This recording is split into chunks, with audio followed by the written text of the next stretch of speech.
All right, now to our morning business report, where a judge has temporarily paused the planned merger between Paramount and Warner Brothers Discovery. And a big story for parents, that back-to-school shopping, if you can believe it, already underway.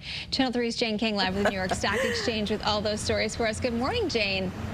I know, Caitlin, good morning. So nearly 2/3 of consumers have already started shopping for back to school, but affordability is a major concern. The National Retail Federation says nearly 2/3 of consumers actually started in early July. That was down a little bit from last year. But the report says many consumers are delaying purchases or they're spreading them out to manage their budgets. Well, the Paramount-Warner Brothers merger is on hold for now. A California judge barred the deal to move forward for 14 days until a hearing on August 3rd.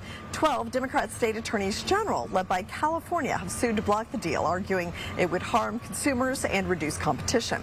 And visits to Taco Bell locations have plummeted following the parasite outbreak linked to lettuce that was sold by one of the company's suppliers. So foot traffic down 19% over the past week or so compared to January. The outbreak also is having an impact on chains like Chopped, Chipotle, and Panera, which have also been seeing declines in foot traffic. Well, stocks closed lower yesterday. More fighting in Iran, rising oil prices weighed on markets, but looks like a positive start today. Live from the New York Stock Exchange, I'm Jane King. Back to you.